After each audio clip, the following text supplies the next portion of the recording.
So we've got it cut to length right at 6 foot long. We've already sanded it all down with 80 grit sandpaper with the belt sander. Put a 120 grit belt on here. We'll go over it once more. Then we'll get the orbital sander out and start smoothing it out and get rid of all the sandy lines. Then finally we'll put some finish on there. The ends have a little bit of hollow stuff here. We'll have to go in and fill a little bit of that in yet. So it looks like we've got another day of us waiting for epoxy to dry. Actually 2 days because we got a little bit on the other side as well. Smooth like a baby's bottom.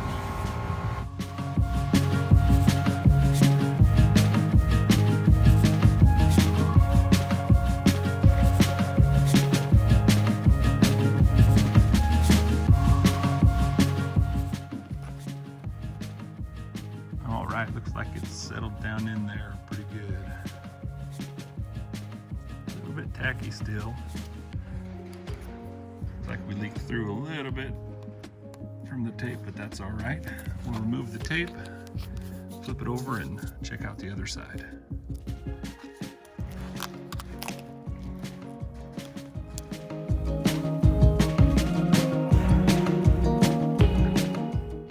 Tiny little crack right there. That should suck it in. It sucked in pretty good from the face. You can see where it went. If I can get it to focus, yep. Where it got down to about, 3/4 of an inch down. Oh yeah, I see Then that. it's got the rest of that crack. It needs to drink up. You Yeah, can see here, look, that goes pretty deep too. it sucked in here, but it didn't get any right here. So we'll add some here. We'll cover the whole thing. Should be good to go.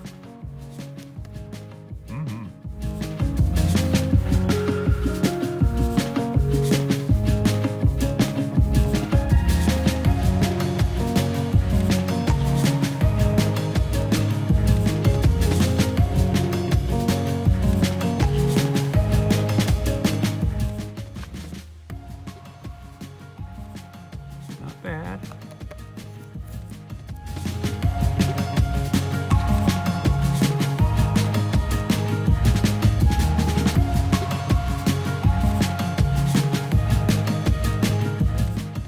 So the end grain's turning out pretty cool. That'll all sand off of there and turn out pretty clean. Still got a little bit of tape here in the epoxy. That'll sand off. I do have a couple of little cracks I want to address still. Little bubble here. Got a couple more little bubbles on down. Like here where we opened up a few bubbles when we were sanding. You can see the sand lines are still pretty abrasive. Those will clean right up. I want to address these little bubbles still. The rest of it's looking pretty good. The other side doesn't have much. A couple little cracks I want to address. We're going to use some 5-minute epoxy for the little tiny stuff here. Just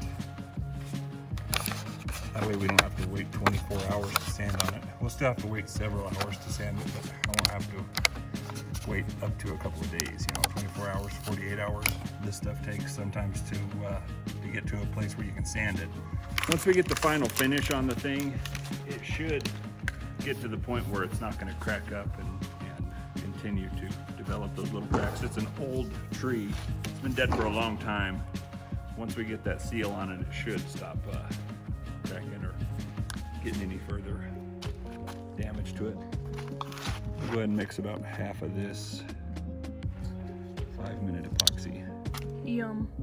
We may not get the exact same finish with this. If we did big areas, it might show up differently, the finished product, but I think just filling in these little bubbles, it can do way more good than harm. As long as we get it mixed and it cures properly. Oh, now I smell it. I like to mix the marine epoxy for like 5 minutes. This stuff's supposed to cure in 5 minutes, so we definitely don't want to mix it for that long. We'll just take a little bit on the tips here and just try to fine tune it right into the little spots so that we don't have a ton of sanding to do. Got a few little cracks. Just want to get it where I know I need it. Then we'll go back and hunt for any other spots we want to touch up. down in there. We'll get the torch out here in a minute, and that should help to soften it up just enough to suck down in a little bit better. Yeah, this stuff is definitely starting to get a little bit thicker already, so we need to hustle it up.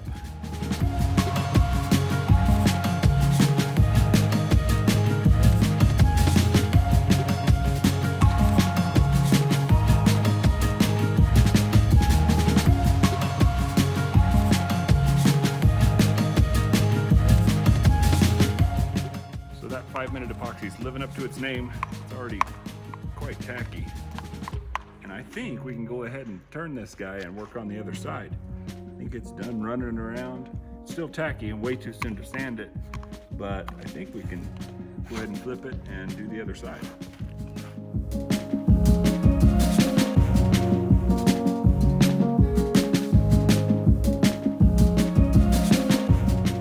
Just wait for that to finish curing so that we can sand it off, and then we'll be ready for a finish. We've got the 120 grit belt still on the belt sander. That'll be good for doing this thin stuff. I don't want to dig too far down into the wood. I'll probably put the 80 grit back on to hog into this stuff on the end that's real thick still. Get a close up in here, you can see where it kind of snuck in past the tape. It's a good example of this stuff remaining runny and being able to find its way down.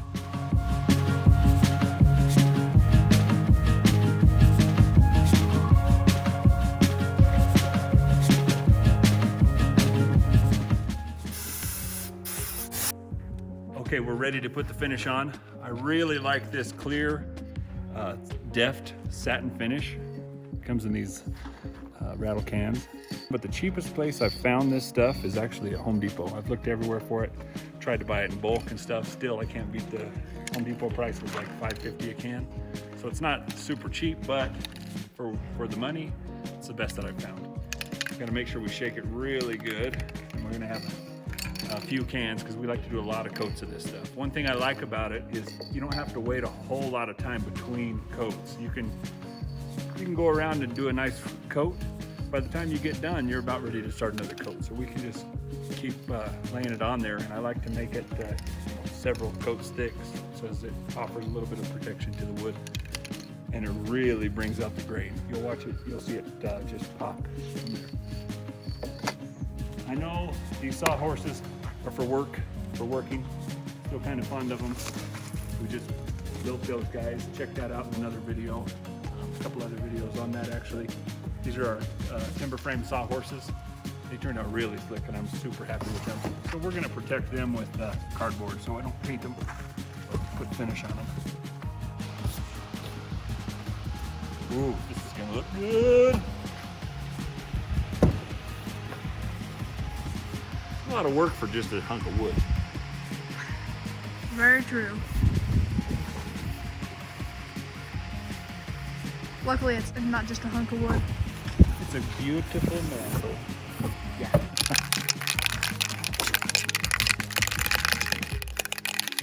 Oh, lefty. Oh, that one sounded like it was going. Oh, it's a snake in there. One of those tricks. No, I mean, it sounded like bottles of peanuts. sounded like it was kind of popped. Just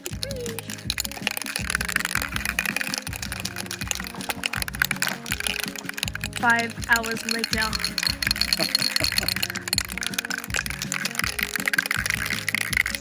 Oh. Now they're done. You can tell they're done When you drop them. when you drop them. Oh, that one's really done. This one could use a little more shaking. Okay, I gotta see if this one's done. Not quite done. Oh, done. Okay, we at it? Yep. It's go time. I first start spraying the can. I'm not going to spray it on the wood. I'm going to make sure it's got a good clean Is that good? spray, so that's good. Sometimes I've had these where if I've already used them before and put them back on the shelf, or if I've even got them brand new where they just kind of sputter at first, and you really don't want that because you won't get a good clean finish. So you want to make sure you've got a good spray before you even start, and then you catch this. Check this out. Smells kind of like aerosol. I wonder why. Just one little layer of it just really makes that pop.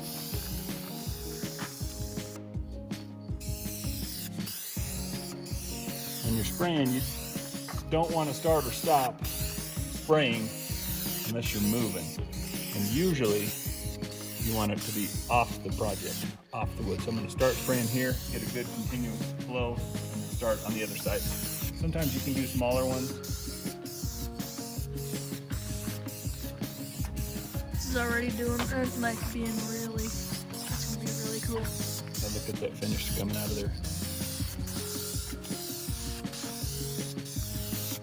This stuff's pretty forgiving. You can go over the same area pretty quickly after you've already hit it before, as long as you don't get it too thick. See, I'm going over this one 2 or 3 times in each spot, and that gives it a good even coat. Watch it come to life. Watch it come to life.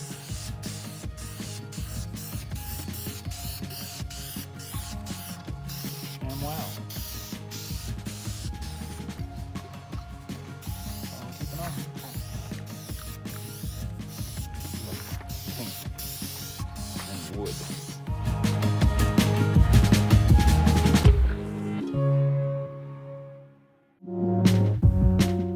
The fresh cans are gonna spray horizontally better than when they start to get empty. And if you try turning the can horizontally and spraying when the can's almost empty, sometimes you get a little spatter, bitter spatter. You can kind of feel it starting on this one. So I'm gonna use the next can, fresh can, first on the top there. What's on the top now? The horizontal surface. When you do the vertical surfaces, you can hold the can upright and you can pretty much spray all of it out.